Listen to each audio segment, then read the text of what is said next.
A college student had fever for several times. This is how his organs shut down. N.E., a college student at 20, came to a hospital for high fever. He told the doctor that he had a fever these days and his highest body temperature reached 40. He took some antibiotics by himself and felt better. The chest radiography displayed nodes in the upper lobe of his left lung, so the doctor gave an anti-infective therapy giving his infected upper respiratory tract. After his body temperature went back to normal, N.E. was discharged. 2 months later, N.E. came to the hospital again. He told the doctor that he had intermittent fever recently and his body temperature fluctuated near 38. The medical team asked N.E. whether he had hepatitis, tuberculosis or other infectious diseases or high-risk sexual behaviors. N.E. denied all of them except for the high-risk sexual behaviors happening 1 year ago.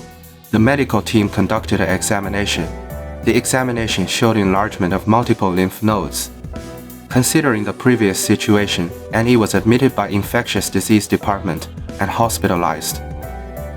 During hospitalization, the medical team had conducted multiple infectious disease and immune system examinations, including hepatitis A, hepatitis E, tuberculosis, syphilis, gonorrhea, AIDS and tumor marker.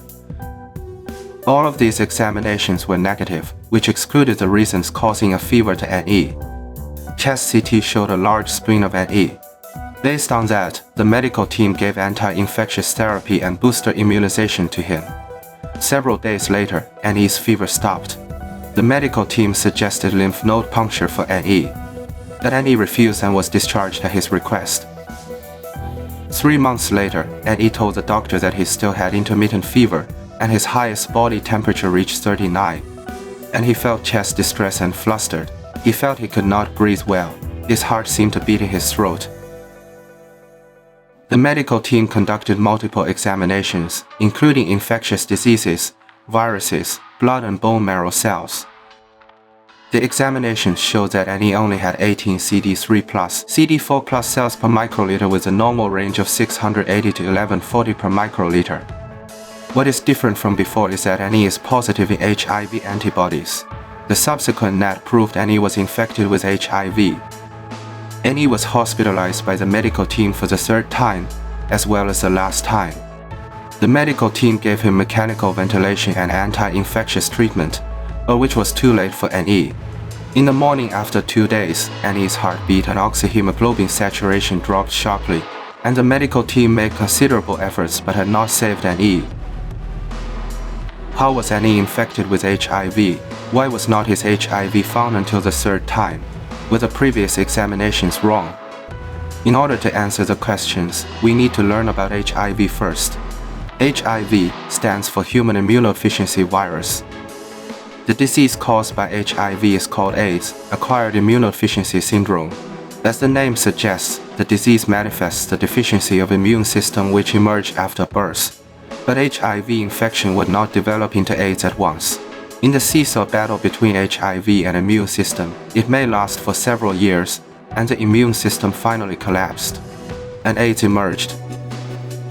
In the high-risk sexual behavior he had not told the doctor, N.E. was exposed to HIV virus. HIV entered his blood through his damaged mucosa and infected him. What is different from other viruses for HIV is that HIV's host cells are immune cells, especially CD4 cells and auxiliary T cells. After infecting CD4 cells, HIV turned its RNA into DNA through reverse transcription and integrated them into host cells' chromosomes. Then, HIV's genes hijacked the cell and produced its copies. It is not true that there is nothing our immune system can do to that. The immune system will finally find HIV viruses and start multiple immune methods including killing the infected cells like responding to other viruses. Then a problem emerges that as infection spreads, the T cells in the immune system are infected constantly and killed by other immune cells. When the number of CD4 cells in the immune system decline to a critical level, cell-mediated immunization will stop and other pathogens will enter by the opportunity, which is the cause of death for most AIDS patients.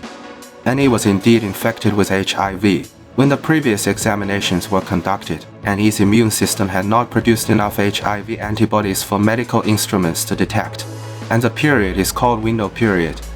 So no HIV antibodies or few HIV antibodies, Common antibody examinations suggest negative, as NE's examinations show. NE said that his high-risk sexual behaviors happened 1 year ago.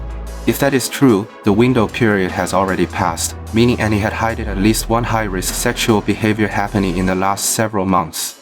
The doctor ignored the slight drop of CD4 cells owing to the medical history he hid. In the third time hospitalization, NE's body produced enough antibodies and the process is called seroconversion, and generally takes 3 to 12 weeks. Without any intervention, HIV proliferated exponentially in NE's body in the last 1 year. After NE's immune cells run out, his immune system stopped and other pathogens entered by the opportunity, leading to his death. But HIV is not incurable today. HAART, highly active antiretroviral therapy, also called cocktail therapy, is used for the treatment of HIV infection. It can control the copies of HIV at the undetectable level when it exerts its best curative effects. Undetectable means no infection. Except for taking medicines, the patient's life is not different from normal people's. But undetectable doesn't mean that they have gotten rid of HIV infection. As stated previously, HIV can integrate its DNA into the host's chromosomes, meaning that there are still latent HIV genes which are waiting for the opportunities for fighting back. For common people, prevention is the best method for resisting HIV infection.